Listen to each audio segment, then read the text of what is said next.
Hey guys, Alexei here. Just thought I'd record a couple of videos for you to help you with your Google ads because I can still see that quite a few people miss the whole point.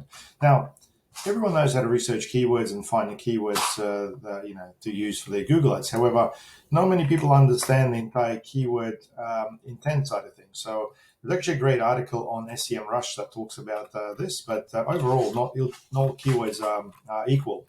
You've got certain keywords that have got various types of intent. So SEM Rush basically puts it as navigational intent where people are looking for like logins and stuff like that, or informational stuff where people look for what is or things about a particular topic.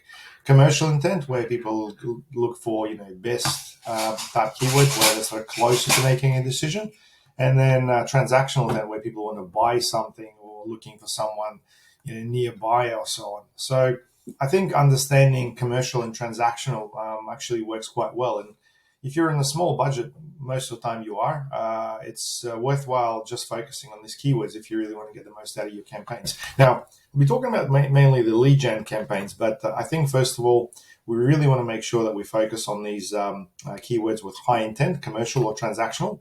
And, if there's anything else you need to put in here, definitely check that out. So when you have your keywords, or if you've been running your campaign for a while, you should have enough data in order to be able to see what is actually getting engagement.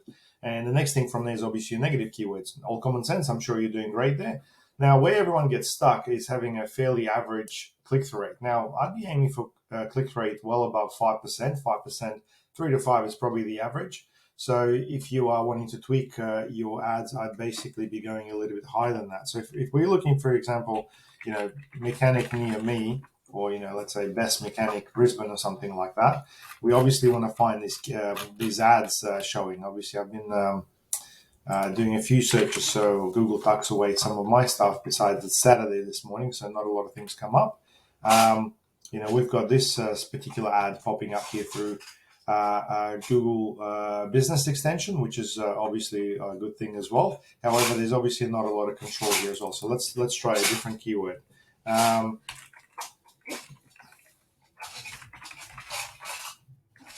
Best builder Brisbane, for example. So it's a high intent keyword.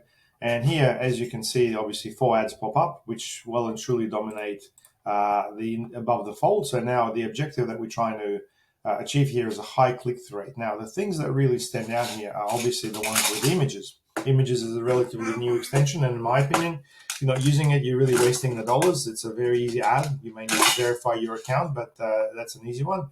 The next thing from there is obviously the numbers that stands out. Now, this is an old trick, and this is something that a lot of people don't use, but 2022 really stands out here. And if you're not sure what I mean, just look away from the screen for a second and then look again, and you'll see that the numbers will be the next thing that'll really stand out after the images. Now, Google's obviously introduced the actual reviews plugin through the through location extension that sort of grabs your attention as well. But putting things like number one, or potentially 10 out of 10, or 5-star, or best of 2023. Like, you really want to make sure that you engage that number somewhere within the headline of your ad in order to make it stand out. 10% quote bid guarantee, $10 off for new clients, whatever that is, guys. Really, really simple stuff. You got to use it. That'll get more of the attention.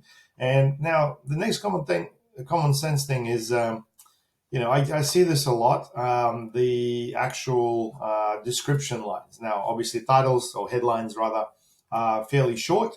However, if you're going to look into the actual description, you got up to 90 characters to use. A lot of people just use half of that. Well, it's the basic real estate scenario. The more your ad dominates, the more likely it is to be clicked on because it takes up more room. Now, if you got high intent, if you got numbers or images in your ads, or both, and then you've got longer headlines that obviously consist of the actual keyword that you're targeting. So, best builder Brisbane, if best builder Brisbane is a part of this whole thing, not necessarily all in that sequence. It could be coming up, separately. You're looking for the best builder in Brisbane or something like that. And as you can see, Google actually highlights these keywords as well, which is common sense. So not having these keywords within the actual description actually tucks it away. Now, what you basically need to focus on is extend the entire headline and also make sure that you put the call to action in there. So what is it that you want people to do once they look at the whole thing? Now, I recommend having a call to action as a part of your headline and also the description. And obviously, because you're putting so many variants in there, Google will rotate it for you. So you'll find out exactly what works the best. But I find that having a fairly good description, which actually describes what the person is after, without a call to action, is something that doesn't quite work. The objective here, once again, is a click-through rate. You want people to see your ad, you want them to click on it. So if you have a high-intent keyword with a good ad that stands out, you're likely to get a much higher click-through rate than 5%.